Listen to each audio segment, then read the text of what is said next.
Right. Good morning and welcome to this week's edition of NCompass Live. I am your host, Krista Porter, here at the Nebraska Library Commission. NCompass Live is the Commission's weekly webinar series where we cover a variety of topics that may be of interest to libraries. We broadcast the show live every Wednesday morning at 10 a.m. Central Time. Um, but we do record the show every week as we are doing today, so you will be able to watch it later at your convenience. Both the live show and the recordings are free and open to anyone to watch. So please share with your friends, family, neighbors, colleagues, anyone you think might be interested in any of the topics we have on Encompass Live. For those of you who are not from Nebraska, the Nebraska Library Commission is the state agency for libraries. So we are similar to your whatever state library. So we provide services and training and consulting and grants and databases, et cetera, to all types of libraries in the state. So you will find shows on Encompass Live for all types of libraries, public, academic, K-12, corrections, museums, archives. Really, our only criteria is that it's something to do with libraries. We have the Nebraska Library Commission staff sometimes come on the show to talk about things we're doing here through the commission, but we also bring in guest speakers, and that's what we have today. This is we're going to talk about addressing food waste, food access, and food insecurity through rural libraries today. And this is a presentation that was done at the Association for Rural and Small Libraries conference last fall, I believe. And it was a very good session. So I reached out to Eric and Jack to redo their session again for us to present for us as well. And they are both from my home state. You know, yes, I am in Nebraska now, but I am I am a native New Yorker from upstate New York. And so it was very cool to have people from my home state coming on the show. So I will hand it over to you, Erica and Jack, to introduce yourself more fully and talk about how we can all help out with this in our libraries. Well, Thank you. thank you so much, and thanks for having us, and thanks for everybody for joining us this morning. Yeah. So, today we're going to be sharing a story about how a handful of small rural libraries, determined to improve adult literacy, ended up reducing food waste, improving food access, and addressing food insecurity with the help of some really fabulous community partners. And usually, I realized I forgot to do it this time. Usually, I have a slide of what it looks like because I know when people think of New York, they always think of New York City, but Yeah. the Yes. vast bulk of New York is in fact very, very rural. And we're Mhm. talking about up in the Adirondacks where we'll talk a little bit about it more. But just so you know, we are in fact quite rural. Mhm. In the summer of 2018, a 76-year-old lifelong resident of Granville, New York, came into the Pember Library and Museum just breathless. She was super excited because she just had her first taste of fresh meat and wanted to tell everybody about it. So, whether or not you're a fan of the humble taproot, the experience of eating a fresh vegetable was so extraordinary that she returned to the library to talk about it because that's where she had gotten the beat. The Pember Library and Museum is part of the Southern Adirondack Library System's Farm to Library initiative, designed to share fresh local food with our communities, to encourage non-users to come to the library and to make space in people's lives so they have time to pursue their literacy goals. So before I go any further, let's introduce ourselves. I'm Erica Freudenberger, a library development specialist at the New York State Library, but previously worked at the Southern Adirondack Library System where I created this program. And with me today is my very patient colleague, Jack Scott. Good morning. He's he's I'm the yeah. I'm Jack Scott, the Outreach and Technology Consultant at the Southern Adirondack Library System in New York, or as we fondly call it, SALS. Yes. So, and he's downplaying. He has a great background in technology, does a lot around user-centered web design, teaches, and is the most loved member of the SALS staff, which is a point of bitterness for many of us. So, SALS, Southern Adirondack Library System, is a cooperative system of 34 member libraries in four primarily rural counties: Hamilton, Saratoga, Warren, and Washington. And on the map, this kind of shows you where our area is. Mhm. Just to give you a sense of what we're dealing with, our smallest library serves 132 people. Our largest serves more than 60,000, and that's what we consider an urban library in the city of Glens Falls. And Hamilton County has the distinction of being the least populated county east of the Mississippi. It's so small, there's Really? not even 5,000 people in the entire county, and there are no stoplights. Oh, Um, interesting. Okay. yeah, it's But I was really, trying to think, knowing those other counties next door, like Lewis, St. Lawrence, I guess are some more larger cities that are in those areas, isn't there? Yeah. yeah, there's nothing Okay. in Hamilton. Right, right. Yeah. Washington County ranks among New York State's most agricultural, with over 750 farms. So, some might not know of Saratoga County's famous history from the Revolutionary War.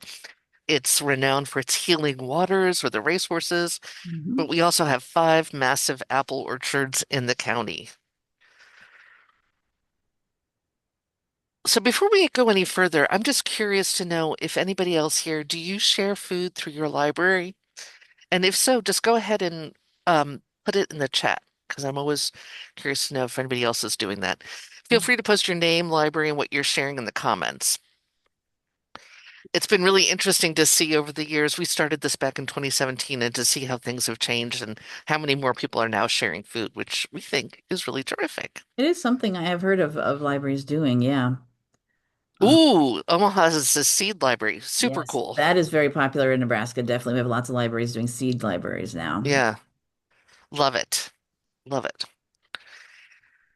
So, why would a public library distribute fresh fruit and vegetables? There are multiple reasons, but the biggest is this. We're here to help people live their best lives. For some communities, that means meeting basic needs so they can make space for other opportunities to learn and grow. This initiative developed out of my attempt to address adult literacy needs in the region. As I was working to build connections, I realized people who struggle with literacy aren't going to come to the library, right? Like we are temples to the written word, that it's not seen as a space that's for them. So we have to give them a reason to come in and to visit. Um, and also, adult literacy students really benefit from having wraparound services. It's really hard to think about taking their children to library programs or getting their GED when they're struggling to get food on the table or running between two or three jobs. It's also because up to 40% of the food grown, processed, and transported in the United States, 150,000 tons, is wasted every day. That amounts to about 400 pounds of food loss for each person in the US per year. The cost of food loss is estimated to be 218 billion, that's billion with a B, and 20 billion pounds of produce is lost on farms every year. Food waste is the most significant component of municipal landfills, where it emits 3.3 billion tons of greenhouse gases. According to the book Food Foolish by Eric Schultz and John Mandyke, if food waste were a country, it would be the third largest emitter of greenhouse gases after China and the US. So that gives you a sense of the scale of this issue. 16% of that waste comes from food loss, which means it never makes it off the farm. In the US, food production tends to require really significant resources. It uses 50% of all our land and 80% of all our fresh water that's consumed. There are also farms are the first truly vital link in our food supply chain, but not everything that a farm grows or produces makes it to market, right? And that's for a lot of reasons. Either, traditionally, at least in our region, farmers plant more than they can sell just to kind of like build in a buffer in case of pests or weather or who knows what will happen. Sometimes crops go unharvested if the cost of transportation and labor is higher than the market of produce, or if we're unable to um, secure labor because of, changing things. Sometimes people don't want cosmetic imperfections or, stuff that doesn't look Instagram worthy. People want that perfect tomato piece of fruit. Um, and if it doesn't look like that, sometimes people are reluctant to purchase it. And of course, labor changes caused by changing immigration laws means that a lot of farmers leave food in the fields because they just don't have the necessary workforce to harvest it. Mm. At the same time, according to the USDA, 15 million households experience food insecurity, which translates to 50 million Americans, including 16 million children. So, having access to and the ability to purchase a variety of food is one of the social determinants of health. And if you're not familiar with that term, the social determinants of health are the conditions in which people are born, grow, live, work, and age, and have a significant outcome on people's health and well-being. And those social determinants of health include the availability of resources to meet daily needs, socioeconomic conditions, and overcome social isolation, all of which we are trying to do with the Farm to Library program. And I know that sounds ambitious, but we dream big. Um, and I just want to take a second to say food insecurity doesn't always look the same. It Mm. might be a one-time occurrence, it might be seasonal, it could be chronic or related to a change in family income. In rural areas, it's often tied to a lack of transportation. In the counties we serve, in at least three of the counties, there is zero public transportation, and um, there's no Uber or Lyft or anything like that. Um, And the reason why transportation is an issue is because grocery stores or markets can be many miles away. And if you don't have a car or there's only one car in the family and that needs to be used to get to work, it can be a really significant obstacle to get good, fresh, nutrient-dense food. So people develop coping strategies, and that might include skipping meals or purchasing the cheapest option, which is often highly processed food, which compounds their stress and leads to chronic disease. For people in rural communities, grocery shopping often occurs at a dollar store or a gas station convenience store where options are limited again to highly processed foods. If there are any healthy options, it might be a piece of fruit or garnishes in a prepared sandwich. For families who have, one car to get to work, getting to a grocery store is difficult, especially if it's more than a half hour away. Our libraries serve mainly agricultural counties. And like I said, we have some of the most farm dense areas in the country.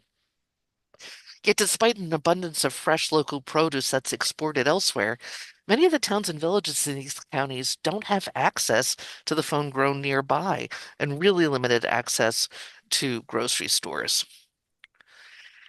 So, as I was investigating this, I found out that many of our libraries are located in rural food deserts with limited access to nutritionally rich food.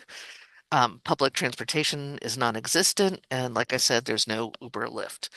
People shop at subprime grocery stores where fruit and vegetables are very expensive, and where food pantries that are run by volunteer staff are maybe open for a couple hours a week. More likely, it's a couple of hours a month, and thus are really reluctant to stock fresh fruit and vegetables because they'll go bad, and then they have to deal with that. According to the Rural Sociological Society, nearly 98% of food deserts in the US are in non-metropolitan areas.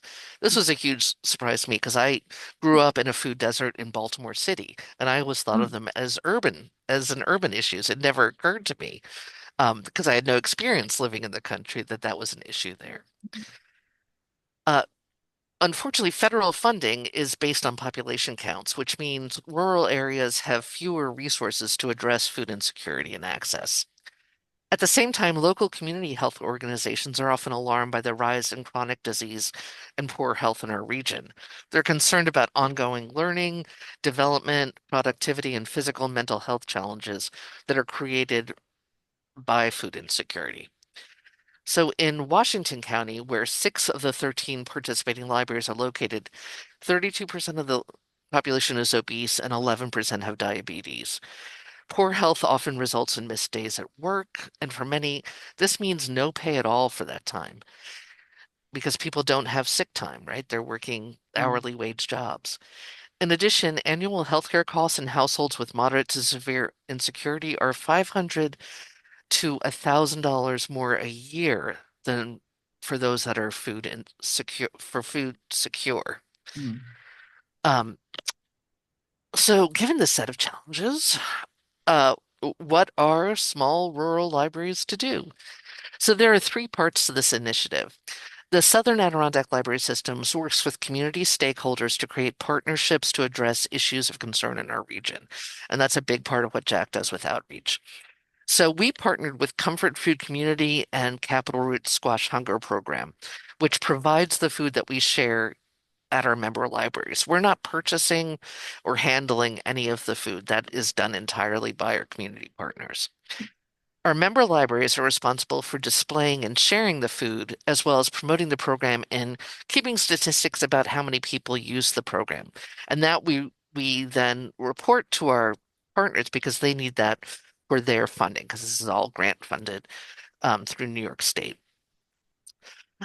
They're also responsible for promoting the program. And one thing that's important, and I'll talk a little bit more about this later, is we don't require any names or identifying information. We're just using hash marks for how many people are using the food.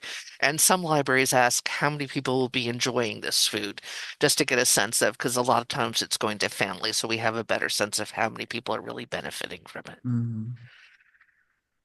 We would not have been able to do this without our fantastic partner, Comfort Food Community, which is a food pantry based in Greenwich, which is in Washington County. And we worked really closely with them to develop this program. And about, now it's 3 or 4 years ago, we were able to expand by partnering with Capital Root Squash Hunger Program, which is located in Troy, which is closer to the very southern part of Saratoga County, where Comfort Food could not serve that area. So now we're able to add more libraries by finding another partner. Our service area covers 4,430 square miles, so it really is too much territory for like a single community partner. The idea of our program is simple: to rescue food, improve health, and create space in people's lives to accomplish their goals. The implementation is a bit more complicated, which is why we're incredibly fortunate to have terrific partners. So the process begins by recruiting volunteers to glean produce from farms that would otherwise go to waste. So gleaning, if you don't know, is harvesting excess crops from farms that would otherwise either not be used, be plowed under, or result in food waste. So we're trying to stop that issue of food waste. The rescued food is then cleaned, packed, and distributed to our 12 libraries in rural food deserts and one in an urban food desert, and that's Glens Falls. It can be a really heavy lift to find gleaners. It's not a paid position, it's all volunteers, and they're there at like 5 in the morning because we have to do it quickly to not inconvenience the farmers so that they can get their Mm. next crop in, or plow the field or whatever they have to do. Um, and sometimes the participating farms don't let us know that they have food to be rescued until the morning of the day it needs to be done. So Mm. we have to be ready to go and have volunteers that are ready to get out and go and do it. Um, so it requires an agile, dependable volunteer force willing to work early mornings in all sorts of weathers. We've lucked out. Comfort Food Community has a food recovery manager who coordinates this effort. So while we certainly ask all of our libraries to recruit volunteers and to put them in touch with Comfort Food Community, we don't have to coordinate that ourselves, which I am eternally grateful for. So I wanted to talk a second about um, the food recovery hierarchy, because that's really the business we're in, is in food recovery. It's a really critical component of the initiative, which is why we glean from local farms. So food recovery rescues and diverts up to 1.1 million tons of waste each year. And by rescuing food, we can provide healthy food to improve the lives of our communities while reducing the amount of food waste. So it's a win-win situation. And as you can see from the Environmental Protection Agency's food recovery hierarchy, what we're doing is taking action at the top of the model, which is where we can have the biggest impact, um, by using fresh food that would have otherwise been discarded or plowed under and distributing it to people who will benefit from having fresh food. So this journey, like many, began with a conversation. In the spring of 2017, I met with Kathy Varney from Glens Falls Hospital. She had come to Sal's to talk to us about having healthier snacks at our meetings.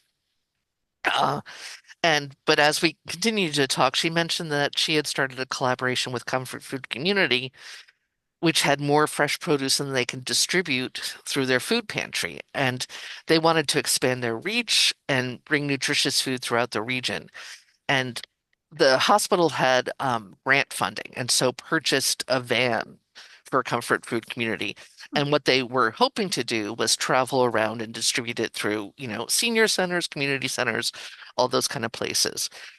They were trying to identify local organizations in rural food deserts where the van could make 20-minute stops. And as we were talking, Kathy mentioned that there were a bunch of communities where they didn't have contacts, all of which happen to have public libraries. Ta-da! Hooray! Because we're everywhere. And so I asked her, I was like, well, would you consider distributing food through our libraries? And at first she was shocked. It had never occurred to her that libraries could play that role. And I want to stress this. Just because somebody isn't doing it already or hadn't thought to include libraries doesn't mean they're not willing to work with us. So there are tons of opportunities to partner and collaborate on a wide range of issues that affect our communities. And just seize them when you can and say, like, we can do that. We can help out with that. So she put me in touch with Comfort Food Community and we began to work out a plan. So that summer in 2017, we beta tested the idea with the Rockwell Falls Public Library, which serves two towns in adjacent counties, just to make it more complicated, Hadley and Lake Luzerne. Once a week, a van with fresh produce would stop in front of the library. So the good news is people in Hadley and Lucerne got fresh fruit and vegetables that summer, but it was a bit of a bumpy start. Since funding came from the state, at that time, participants had to demonstrate need through an income qualification. And I have to say, I was very reluctant to implement it, but was overruled by my community partners who were obligated to meet grant requirements. I felt it was demeaning for participants and also violated patron privacy.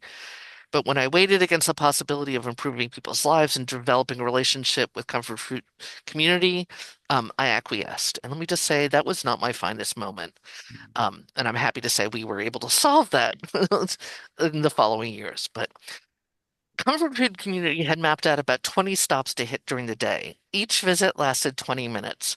As you may imagine, a 20-minute window in the middle of the day was not always the best way to reach people, and if the van was running off schedule, which it frequently did, people either had to sit around and wait, or worse, if it had arrived early, they missed their chance to get fresh produce altogether. Mm. The pilot year was not perfect, but we learned a lot.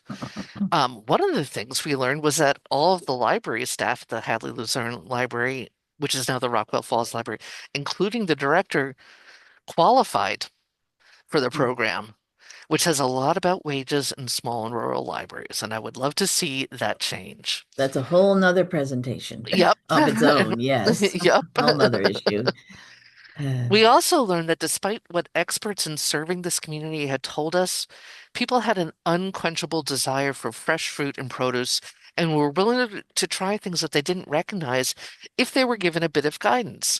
And I want to point out that people who work with marginalized communities are human, and we all bring our biases to this work. And when I began, people who work with this population told me that people experiencing food insecurity wouldn't want fresh fruit and vegetables, that their palates had adapted to processed foods, and they'd only eat these sugary processed things. This information is false and harmful. Mm. People may mean well, but our experience has been that all people of all ages enjoy having fresh fruit and vegetables, and some of the most eager eaters are children. We have a great story of a kid at the Argyle Free Library who was having a very rough story time. He was a little cranky. And so he got up and he went to the fridge and grabbed a carrot and then was much happier. He was just hangry, like we all get, right? So I just want to say, please don't let common wisdom discourage you from trying something. People who have obstacles in their lives have a right to good, healthy food. And if we can help provide it, let's do it. So in the summer of 2018, Comfort Food Community secured a grant through the New York State Department of Health's Hunger Prevention Nutrition Assistance Program, which we call HIPNAP because that's too much to say. And that grant provides the funding for the food recovery manager, who, like I said, coordinates the volunteers and sorts and delivers produce to all the participating libraries. Initially, it also providing funding to install small glass front refrigerators at each library to keep everything fresh. But libraries that have joined in the past couple years now have to purchase a refrigerator because we don't have as much funding. The new incarnation of the Farm to Library program had several significant changes. The first was there was no qualification to enjoy the food. We encouraged everybody who came into the library to help themselves so that we could remove any stigma or shame. The idea was that the food was available for all to share. People could take a head of garlic, some apples, or load up on lettuce, whatever they needed. Food was available to everyone. We wanted to bring new people into the library and build community through sharing food and swapping recipes and stories. The second change was delivering fresh food directly to the libraries and making it available all the hours that the libraries were open. Although many of our libraries have limited hours, a lot of our libraries still have part-time directors and maybe like one part-time staff member or volunteer. They are still open more often and as or more accessible as the local food pantries. In 2021 and 2022, when we were kind of still in the midst of COVID, we found that our communities were experiencing extreme distress, especially around food insecurity. We expanded the program to its current 13 libraries in 3 counties. And so all of the participating libraries, depending on their location, either receive deliveries, but since we have so many libraries now, they can't deliver to everybody. So some have volunteers who go to Comfort Food or to a cooler that they have in Glens Falls and pick up the allocation there. And this happens every week. So since we've started, we've shared more than 100,000 pounds of food, Wow. which is literally a ton of food. Last year, our 13 libraries in 3 counties shared more than 61,680 pounds of fresh fruit and vegetables to almost 21,000 people. So, which is not too shabby given the state of things. And now I'm going to turn it over to Jack. Oh, whoops, I went too far. So having fresh food available is one thing, but incorporating it into library programs is a whole new adventure. So our trend-setting Schuylerville Public Library also watches current trends and turns them into hands-on programs, like a recent Taco Tuesday cooking demo. Using fresh greens, onions, tomatoes from the library's community fridge, participants of all ages grandparents alongside their grandchildren learn to press and cook their own tortillas before assembling the tacos. Simple idea, but it drew an enthusiastic multi-generational crowd. And who doesn't love Taco Tuesday? At another event, an educator from a local college came in to discuss diabetes and recipes to help cut sugar, highlighting some of the benefits from veggies in the fridge that evening. Uh, They've had several kids cooking classes offered by a local grocery chain, all using some of the ingredients from the fridge, like fresh tomatoes on their pizzas. They've demoed some Instapot recipes back when that was trendy. Uh, they also have a long-running cookbook club where patrons bring a dish to share, inspired by the cookbooks or theme of the month. The food is seasonal, so you have some idea of what might be arriving in delivery, but you're never really sure. So some libraries have contests to see who can come up with the best recipe using mainly ingredients from the week's delivery. Comfort Food always tries to include apples with every delivery. The Waterford Public Library always has some apples left over on Friday, which just happens to be the day of their story time. So the kids all run into the library and grab an apple before they head into the story time. They get so excited for their Friday morning apple. The Food Hub at Comfort Food Community also offers food education classes both on-site and off-site.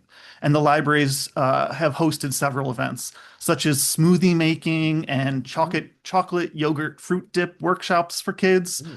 Comfort Food Community also includes recipes with some of the deliveries, particularly when there's more exotic veggies included. And I'm looking at you, Celorac.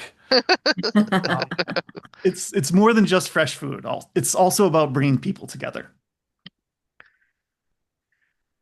So one of the things that we found was that like mentioned, our libraries get deliveries once a week. Um, when their libraries are open and it's all coordinated, it's all on the same day. Now it's Thursdays. But what we started to see very quickly that libraries were reporting running out of food shortly after delivery, which prompted initially we had a second weekly delivery to meet that demand. Now we just deliver more on the one day. And I just want to say, we really weren't sure what to expect when the program began. And initially, there was some hoarding behavior, most of which resolved itself in a matter of weeks as people realized that there was going to be a steady stream of fresh produce.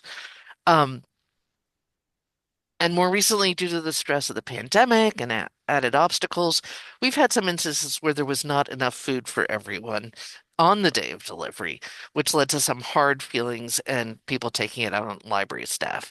And I'm really happy to say those issues have resolved as we're able to supply more food regularly. But also, some of our libraries adapted by doing things like not putting out all of the food at once, holding some back so that people who came later in the day or have different work schedules could still have an opportunity to get some food. Um, and as I mentioned before, you know, while experts who work with low-income people told us that fruits and vegetables would be a hard sell, that has not been our experience at all. Everybody loves the fresh produce, and we have a hard time keeping enough in stock. So in May 2020, as the pandemic ravaged New York, our state was under a shelter-in-place order, which meant none of our li member libraries were open. As our libraries began to reopen at the end of June, they began offering curbside pickup. Um, We launched the program at the Corinth Free Library at the end of August 2020, and within the first 4 days, 14 people had come. That's a lot of people for that community. And that was without any advertising aside from a Facebook post and word of mouth. Mm. Since then, the library has a steady stream of users and has shared hundreds of pounds of fresh food. As the demand for fresh food and interest in being part of this program increased, we expanded. In 2021, we brought on the Cambridge and Bancroft Public Libraries. And in 22, we added the Greenwich Free Library, Easton Library, and the Crandall Library in Glens Falls. Um, Given the need in our communities, as I mentioned earlier, there were libraries outside of the comfort food community service area that wanted to participate. So for the Stillwater and Waterford libraries, which are located in southern Saratoga County, we partnered with the Capital Root Squash Hunger Program to supply them with fresh and shelf-stable food to those libraries. And both communities have responded enthusiastically. And now I turn it back to Jack.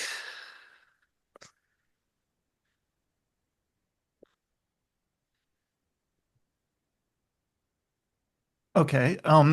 So I don't work at a library, so I'd like to share some thoughts from one of our member libraries. I'll call this a year in the life of Schuylerville Public Library.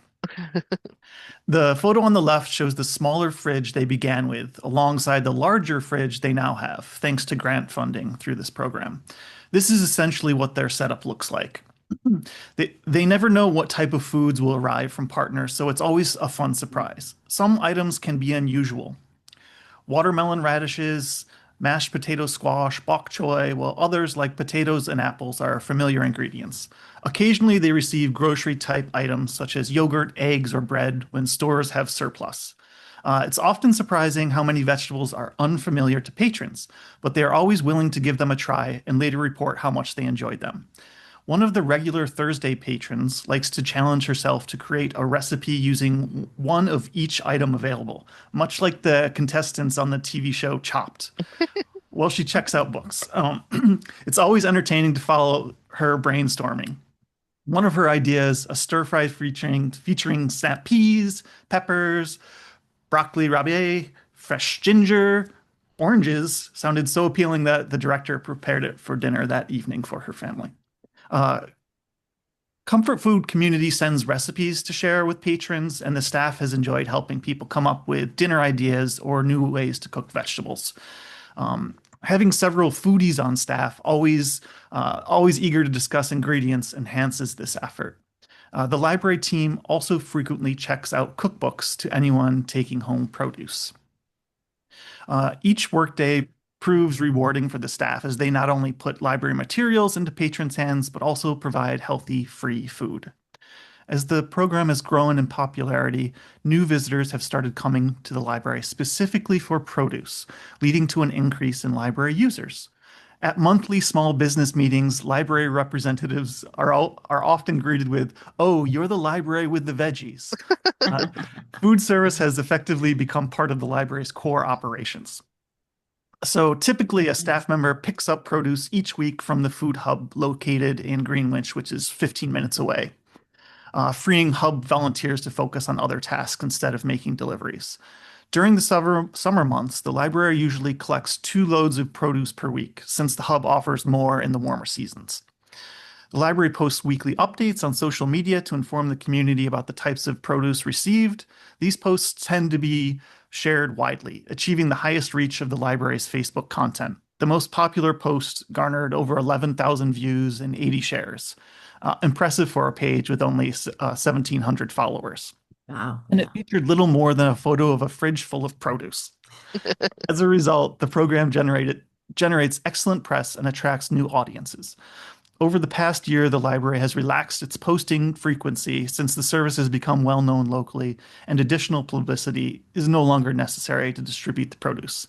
At this point, waste and leftovers are minimal. The Schuylerville Public Library occupies just 3,500 square feet, so it does not have the space or intention to operate as a full-scale food pantry. Its refrigerator measures approximately 2 feet wide by 5.5 feet tall. A compact 2 by 2 foot stackable bin shelf sits beside the fridge, meaning the entire setup occupies only about 5 square feet. A small dorm-sized refrigerator once fit on the circulation desk, but the larger unit now accommodates bigger deliveries and serves more patrons. Thanks to Comfort Food Community, which boxes and readies produce each week, the program requires minimal staff effort. One staff member volunteers roughly 30 minutes per week to pick up a single delivery from the food hub. It's only 15 minutes away. And then they stock the fridge and the shelves. Occasionally, small items such as carrots are bagged in produce bags for easy grab and go service. Cleaning and restocking the fridge involves only a small amount of work. Library staff track the number of patrons using the fridge for grant reporting and collect user stories to share with grant administrators. The only expense borne by the library has been the purchase of produce bags. The bin shelves were donated by a community member, and early donations of reusable shopping bags have since rendered the library's own supply unnecessary. When larger bags were available, there were occasional incidents of patrons hoarding produce. So the library now provides only small bags to encourage more equitable access. Waste is rare. Most leftover items are quickly taken by local chicken or pig farmers for animal feed. The only produce that sometimes goes unused at the week's end is a small quantity of slightly wilted greens. Many regular patrons also contribute surplus homegrown items to the library's food supplies: eggs, squash, tomatoes, cucumbers from nearby gardens and farms. One gentleman buys milk and eggs each week using a local discount card and donates these items to the fridge. Delivery times often draw patrons who collect produce on their way home. Because the program is well established, few patrons feel the need to hoard. Instead, they take only what they need. Occasionally, someone will request a second bag on behalf of a friend or family member, and staff always accommodates that. The library's sole goal is to ensure that food reaches those who can use it. No questions are asked about patrons' need. On rare occasions, when an especially popular item, such as yogurt, arrives in large quantity, staff hold a portion of that in the staff refrigerator and replenish the public fridge more gradually to maintain fair access. The program operates without shame or judgment. All are welcome, regardless of circumstances. So, a few summers ago, a group of senior women began carpooling weekly from a Mm. nearby senior apartment complex to collect vegetables. Only one of them was still able to drive. They were enthusiastic and appreciative of the free produce on fixed income. One woman still recalls that the blueberries from the library fridge were, quote, the best she had ever tasted. Uh, some patrons initially were hesitant to take food, fearing others need it more. But staff encourages everyone to help themselves. Even library employees take vegetables home for dinner. Because the program is free and open to anyone, it fosters community, addresses food insecurity without stigma, and strengthens the library's role as both an educational and nutritional resource. So as the project continues to grow, so do our opportunities. And over the past 7 years, we've proven to be really good partners and exceeded the expectations of Comfort Food Community. We very clearly have tapped into a need, demonstrating to our communities that we value their health and are committed to improving the quality of their lives, which puts us in a position where we have to start thinking about how to provide year-round services, which can be challenging in our region, which has very harsh winters.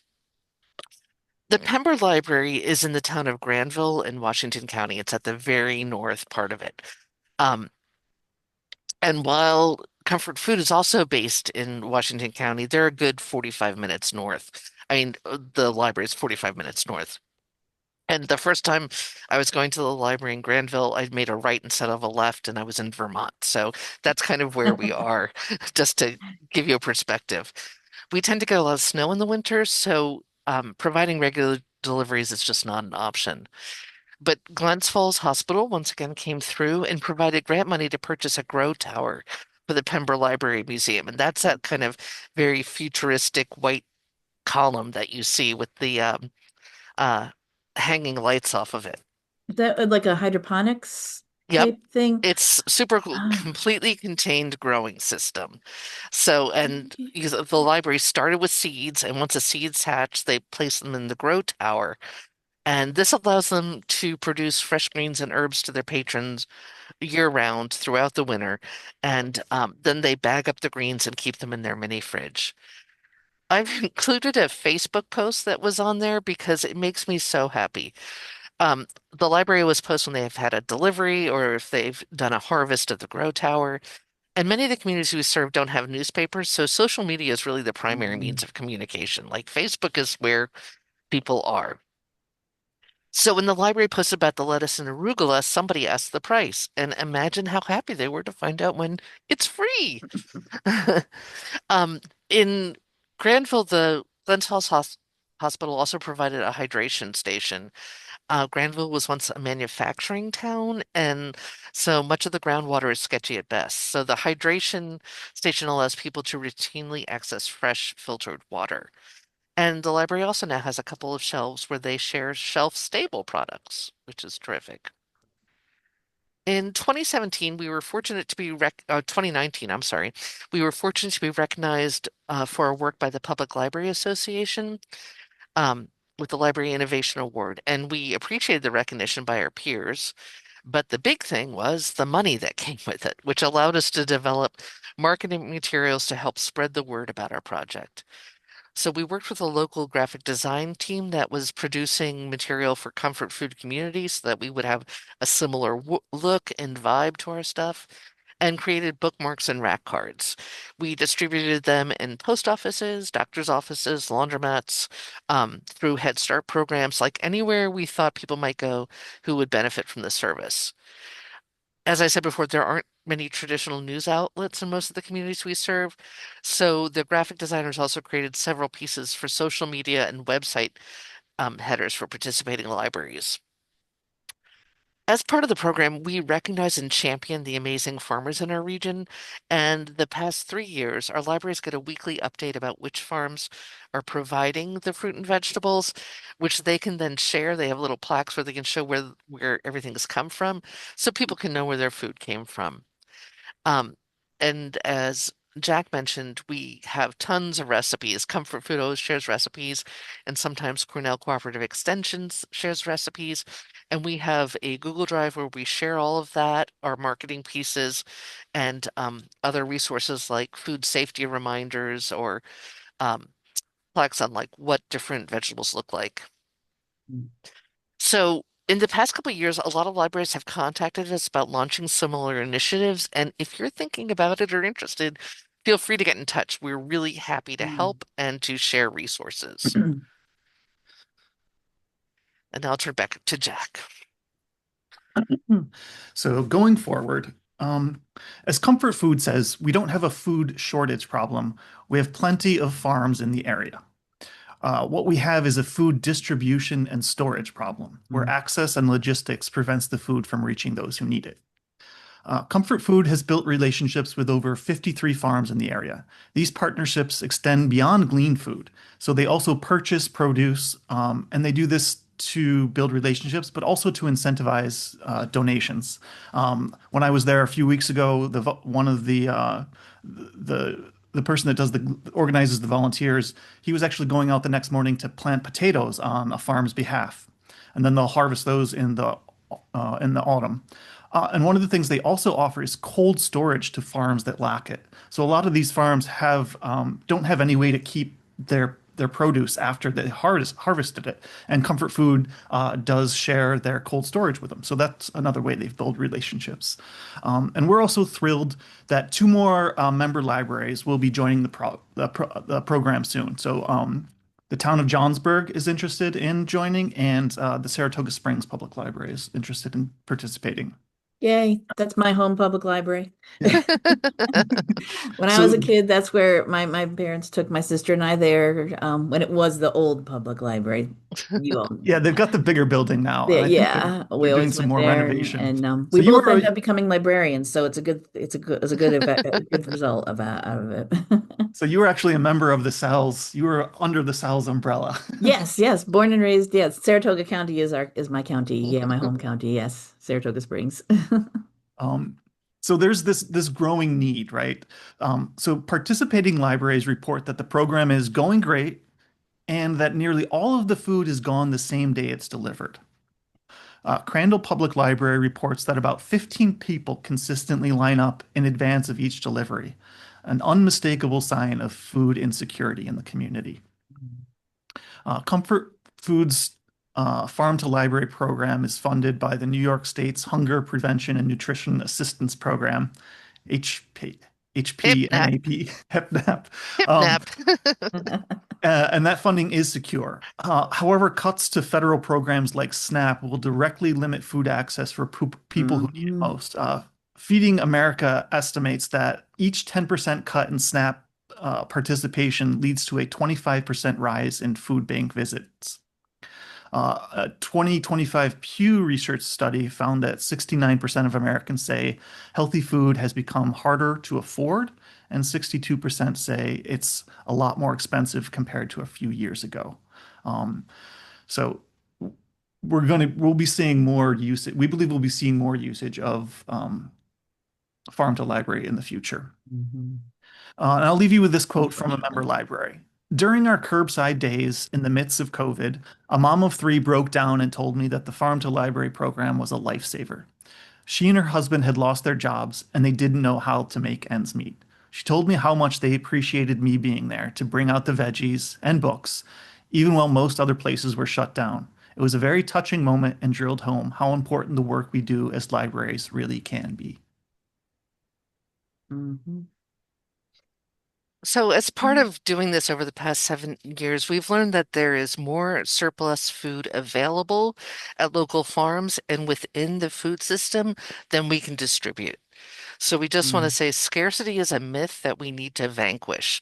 There's no reason for anyone in our country to go hungry and to not be well nourished. We have the food. This program also highlights how incredibly generous people are. Farm to Library wouldn't be possible without the volunteers who get up at 5 a.m. to glean, our amazing partners, our member libraries, and our communities. As people pick up a clove of garlic or a quarter of blueberries, they drop off a couple dozen eggs from their chickens and overflow from their gardens. And yes, we get a lot of zucchini. In the past, in It the just past, seems to grow crazy like crazy, doesn't we have, it? how sometimes people leave boxes of books like we're having that with zucchini now. So the drive-by. Um, in the past 7 years, as I said before, we shared more than 100,000 pounds of fresh food. And while that barely puts a dent in the amount of food wasted each day, it is significantly improving people's lives. We've expanded the program to continue year round rather than when we started, which was July through November. Um, and remember, this began because I wanted to bring new folks into the library and encourage people to realize their dreams and improve adult literacy. And it may have taken 7 years, but we are beginning to implement the adult literacy piece. But to be honest, like it takes time to build those relationships and you can't rush it. We're really fortunate to have the Tri-County Literacy Council to provide tutors to our libraries, which don't have the staff with the expertise or enough staff to do that work. Um, we see new patrons coming to the library to grab fresh food, but they return to use computers, attend a program, or borrow material. And when the world seems overwhelming, it's nice to remember that doing something as simple as sharing food creates a common bond, reminding us of our humanity and the need to care for each other. And as I said before, like we served nearly 30,000 people more than 61,000 pounds of food last year. So it's something that is only growing. This initiative was designed with the Sustainable Development Goals established by the United Nations in mind. We believe libraries have a role to play in ending hunger, supporting the health and well-being of our communities, working towards having sustainable communities, providing access to a wide variety of information to meet people's informational needs, and reducing inequalities. On this chart, each of the sustainability goals surrounded by a blue box is being addressed by the Farm to Library program. By joining with other stakeholders, we can ensure responsible consumption and production patterns, reduce inequalities, and contribute to improved health and well-being. It's important and gratifying work, which has the bonus of bringing lots of new faces into the library. And to be clear, there's no way we could do this on our own, but happily, we don't have to. By partnering with other committed stakeholders, we can change the world one community and library at a time. And what is more delicious than that? So, in the end, our goal is to save the planet, feed the people, and become better readers.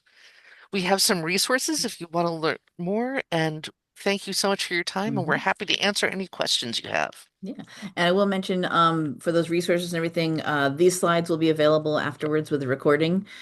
So don't worry about trying to note all that down and write it all down for yourself.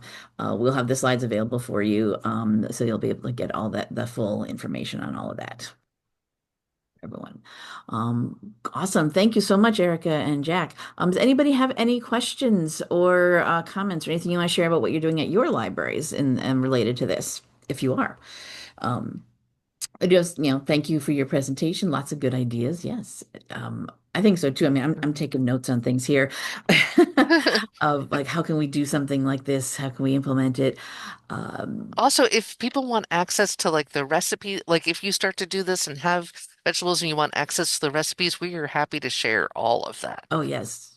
So I love those cookbook clubs. You mentioned that. I love when libraries do that. Those cookbook clubs seems like so much fun for me, everyone it's rather than it's like a perfect parallel. Yeah. yeah, an eating and reading type thing. Awesome. Yeah. So, so of the people that attended here, I see nobody had said they were doing this at their library. I do know there is, and you mentioned the hydroponics too, and that the reason that caught my attention is we did give a grant to a library for a hydroponics tower like Oh, that back cool. in 2023 to our Kimball Public Library. So now I've got a note to check in and see how that went for them. It's like, oh yes, we did do that. It's the coolest thing ever, and it's exactly like what I imagined in my head when I was about like 7 or 8 years old of what the future would look like, right? Like It here it is very is. It's just like futuristic. Like, and you're wondering, it's does like that really work? Yeah, it it does. does. It Yeah, does. yeah. Awesome.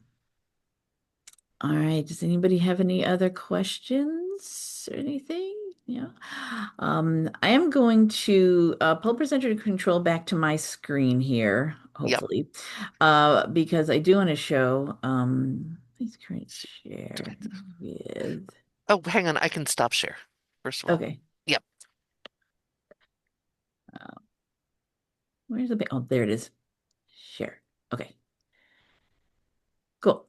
Um, So you had asked Rich in the beginning as well, if anyone was doing it, and if the people here, nobody is doing this. But I do know of one, at least one library in Nebraska that is doing a food sharing type thing, our Rising City Community Library. And I knew I'd seen it, so I looked Oh, up some things on cool. their page here. They actually have a little free pantry in the library, and they post regularly about when new things have been added to it. And I just seen their posts because I follow them. You know, I try to follow all of our different libraries in the state, and they're a community of 362 population, and they are very rural. This is Nebraska, and if you zoom into Rising City, you can see it is surrounded by farmland. It is a small village surrounded, very rural. And they're always posting about here's items available. People donate to the food pantry, and it's not just food. It's a any kind of items, household items too. Nice. So they always post when someone's brought in a few things, and to donate. But it looks like too, and I hadn't noticed this, that they are partnering with this group called Bridging Our Community, food pantry and Oh, outreach resource center and thrift store in their county, Butler County. So this is something that could be an idea to find out if there, you have set up some sort of well, not a statewide program, but a regional program. But for anyone who's, look for something local that maybe is already doing this that you could then partner with from your library. Because this is what apparently Rising City has done. This small little town, 362 people. Um, I do know they're the typical public library, rural public library, just like you have in New York, we have here, where single person running it, maybe open 20 Hmm. hours a week kind of thing. But yeah. they are still keeping up with doing this, and they've gotten together with this group. And then another post was a donation from Costco. Though Yep. they somehow just talked to the local Costco, brought in some stuff, and there was food from them that one day. One of the things that I wanted to do and never got around to was to tap into the rich vein of people who are really avid couponers. And I Mhm. thought like it would be great for libraries to have like a coupon program talking Oh, about how to sure. do that. But people who are really good at it end up with like way more stuff than they can actually use and Yeah. that they could then share with some of the other items like you were mentioning, like, paper towels, like all the stuff that's really expensive, toilet paper, all Hmm. that stuff would Yeah. be cool to be able to tap into that. Yeah, so it's definitely a good thing. I'm gonna try to reach out to this library too. Maybe I'll get them to come on and talk about how they've done this on one of our future episodes of the Yeah, show. it So I looks always see the terrific. posts, and then now and I was like, oh neat, and I just dug into it while you're talking. Like, wow, they're doing a lot with a lot of different group partners. So it's more than I thought it was. Yeah. Also, and that's one thing. It's that as you start to do this work, it it draws attention, right? And it's a successful program and people want to be a Hmm. part of successful programs.